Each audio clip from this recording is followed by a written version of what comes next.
Golden Lap is the F1-styled retro management game from Fun Selector, the people behind Art of Rally and Absolute Drift. Two fantastic games that I very much recommend, and Golden Lap will be their third, because this is a very streamlined but very likeable F1 manager simulator that covers the 1970s decade.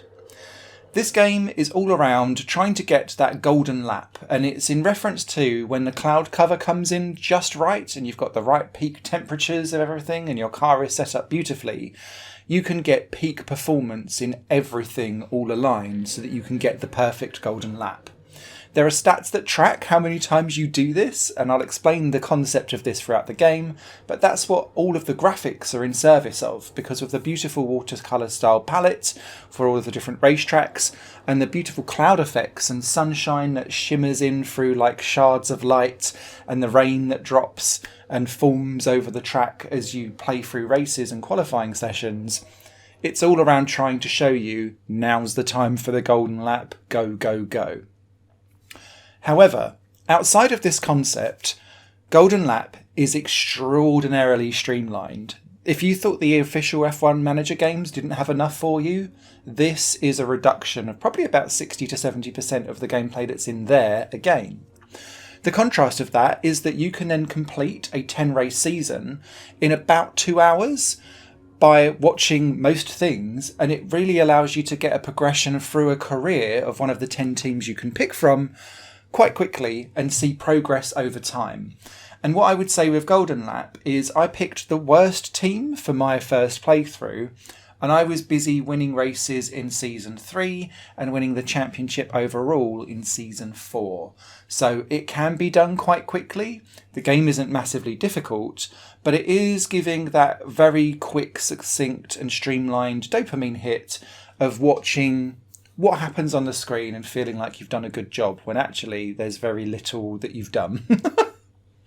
So, what does a average season and race weekend look like in Golden Lap? At the beginning of a season, you'll pick 2 drivers and they'll come with stats for speed and focus. Speed, obvious. Focus is around how much mistakes they'll make. And that will be, I'm off on a lap and not quite running at my peak performance. 2, I'm just going to crash everywhere. And crashes are important, more so in Golden Lap than other games, because drivers will become injured and be out for several races, and they can and will be killed. That means that they'll have a skull and crossbones on the leaderboard table for the rest of the year before they fall into obscurity, and it's a shame because sometimes you get attached to drivers when you've got them for multiple seasons in a row, which the game incentivizes you to do because you get them at a discount if you keep the same team. And yeah, you just go strangely attached to a few names in a little like low poly profile picture over the course of time. So it does hit home the perils and dangers of 1970s and earlier Formula One. Once you've then done those 2 drivers, you've got an engineer and a mechanic. The mechanic controls the pit stop speed and the rate of failures for a pit stop going wrong there. The engineer is really interesting because it helps you set up your base car performance for the beginning of a season, and you can spend cash to have a conservative, standard or experimental car design, which gives a wider range of randomized parameters, stat points, for 3 elements of your car: engine, chassis, steering. There is a reliability factor here too, but I didn't find reliability really played massively into my gameplay very often at all. And maybe I was just lucky, and maybe it's just my gameplay style, but reliability rarely affected the performance of my cars having to come in and retire. It never happened. But also, occasionally, I might have to stop on a pit stop and repair something, which adds another like 12-15 seconds to a pit stop. Those 3 stats, though, are what you will increase during the course of the season in between your races. And there's 2 ways that you can do this. You can upgrade the car, which will give a small reliability boost and a small performance boost for $3. Or you can spend initially $5, but every time you do it for each of those 3 elements of your car, it increases the cost. You can then increase the base performance and reduce down the reliability slightly, but it's still not terrible, if I kind of explain it like that, for your base cars. So it will go from, say, like a 2,400 stat to a 2,500 stat. And that jump is so much proportionately better than just upgrading things. I didn't upgrade my car more than I think twice during my entire playthrough, when reliability became a little bit of a sticky point.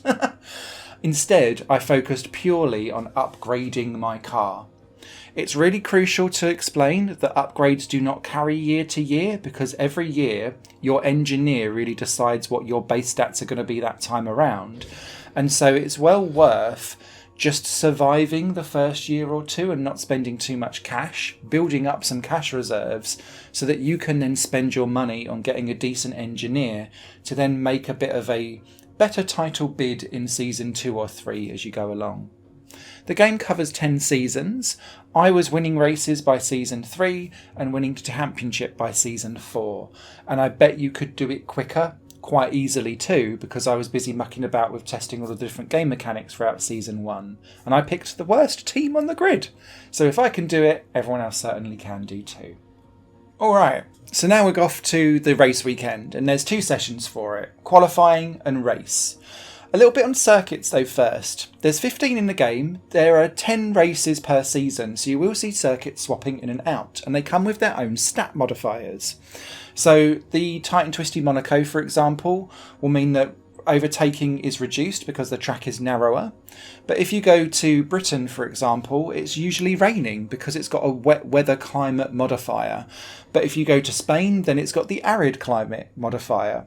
If you go to, I think it's the Mosport track, or the version of it in the game, it's icy, so therefore different parts of your car will work better than others. And there's another track that's got high altitude, so aerodynamics are more important than engine.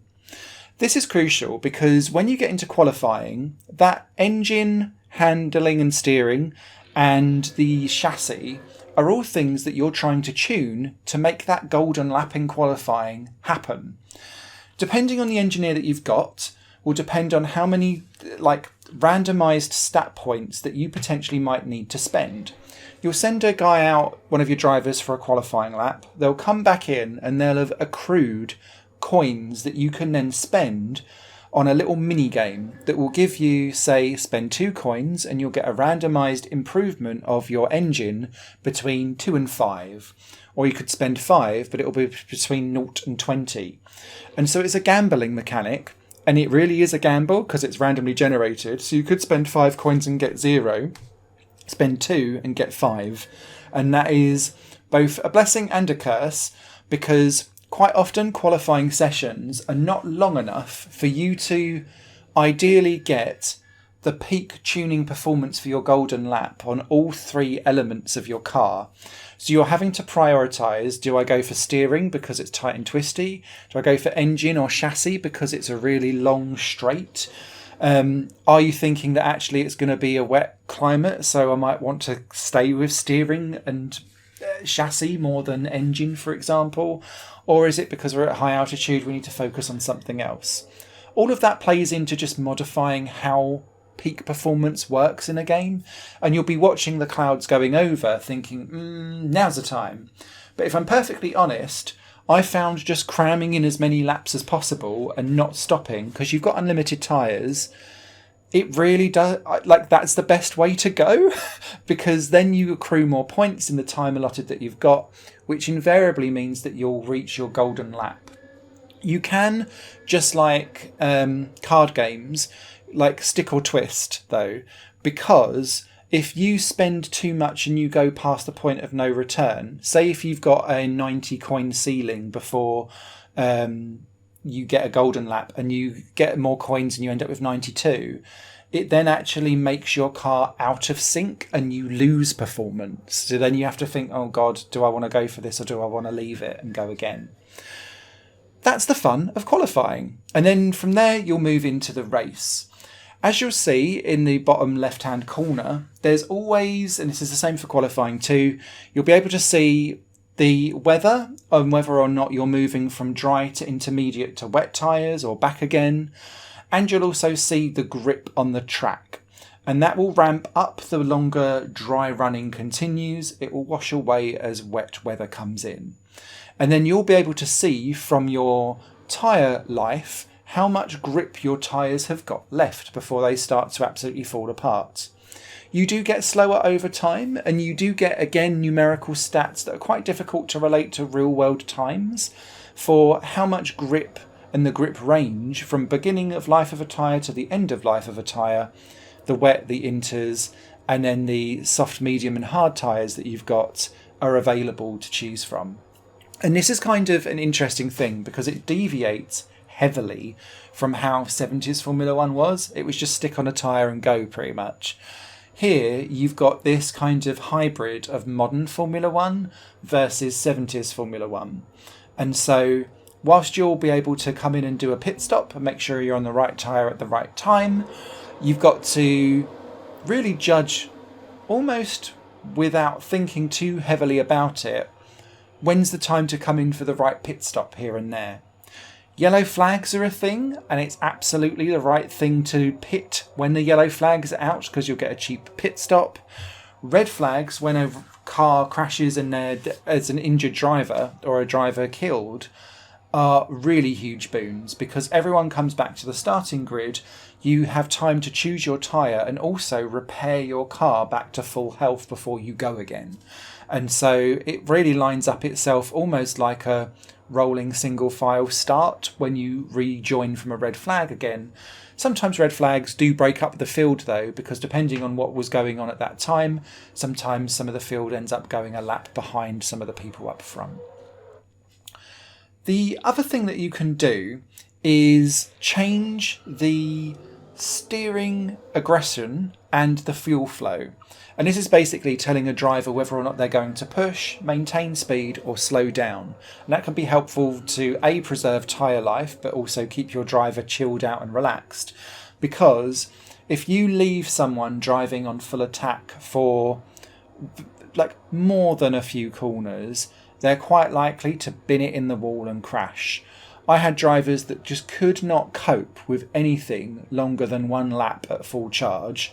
And so I would only ever use it at the beginning of restarts and at the beginning of the race. And then I would tune it back to medium steering throughout almost the rest of the race. The bit that was more fun for me to play with was the engine tuning, because that then meant that you was feeding it more fuel, which meant that you went faster on the straights.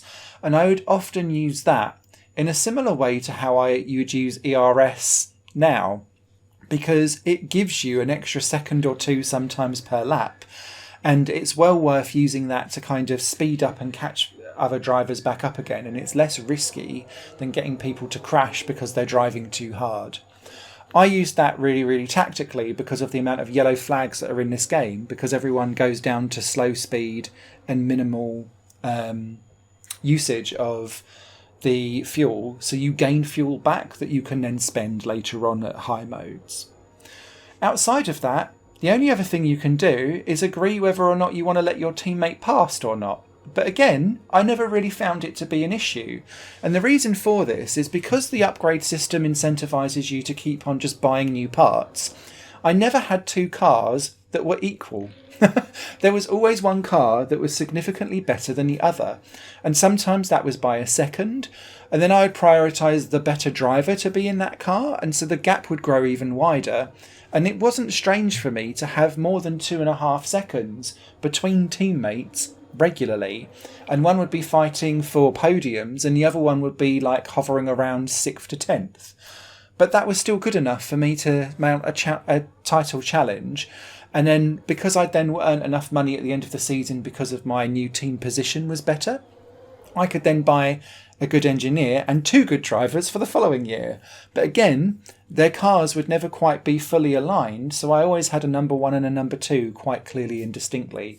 So team orders never really became a thing. There's just one bug in this game that the developers are already aware of and are hoping to address quite quickly, and that is replacement drivers.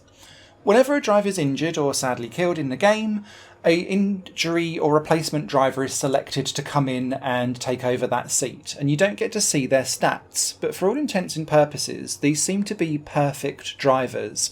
And so when a team that's been running last every race crashes and they lose one of their drivers to injury or death, you'll find that this 10 out of 10 driver comes in, and suddenly you've got one of their cars is last, and now magically this new driver is first or second in the races. And that's a problem, because at the end of each season you get prize money depending on where you finish, and it grossly distorts what's going on in a championship battle, especially if this happens early on in a season. Because I was busy battling for 4th in the championship one year, and then in the space of like 2 races we had 2 drivers killed, and they were the back marker teams, and suddenly they were now battling for the wins. Everyone that was previously battling for the championship was then further down the field, and it distorted the championship and dropped me from 4th to 6th because these other 2 teams flew up, and that happened almost every season. So it was a bit of a frustration that needs to be addressed kind of over time. However, everything else in this game seems really well balanced, thoughtful. I could understand what I was doing, and I could see progression lap on lap, upgrade versus upgrade, and if you don't upgrade, the rest of the field are still doing so, and you'll lose your way in the pecking order. And so from that perspective, Golden Lap I think is a really beautifully and well balanced game to enjoy and invest in. The key for longevity for this game though is the fact it's got Steam Mod Workshop support. And already on launch, someone's made a 1984 F1 mod to pop in, which replaces all of the names and teams and potentially the stats, I'd assume, as well. But this is really where I can see Golden Lap's longevity be worth it, because the streamlined nature of this game will mean that you are doing things repetitively and quickly, and it will get stale quicker than a lot of other F1 manager games, unless you're looking for that more chilled, relaxed, hands-off approach to management, I guess. But what this offers that other things don't is the ability to now download 1984 or downloading the 60s season and decade and then kind of run your way through it. The 90s, there's already someone that's got a 2024 work in progress mod on there. If there's good mod support here, this game has legs to do all kinds of weird and wonderful things in a similar way to games like Ultimate 2D Racing 2 does, where there's so many mods, so much support. I would be interested to see if that could extend to maybe additional tracks in there as well. But the mod support to be able to update all of the teams' names and performances and drivers and all of that stuff is going to be golden for Golden Lap. And on that premise alone, I'm quite excited to keep diving back into this game to say, yeah, let's do a run through of this. And if that's something you'd like to see on this channel, similar to the Ultimate Racing 2D2 stuff that I do, then please do let me know, because I'd be interested to do it. So, is this game going to satisfy everyone? Unfortunately not. This is streamlined, this is very focused and specific, and absolutely gorgeous to look at and play.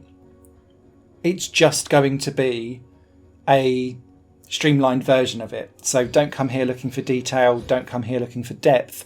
Come here for a simple, beautifully stylised experience of F1 managing in the 70s. Written review will be over on highplanegames.com later on in the week. Take care.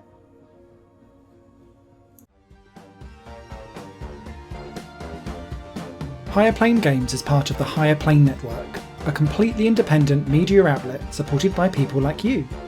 The goal is to create the best possible content that cultivates a richer indie scene for games as well as music and entertainment. To find out more and to get involved, visit patreon.com/Higher Plane Network. Your support makes all the difference, and in return you'll gain access to bonus content and downloads. Thank you for watching.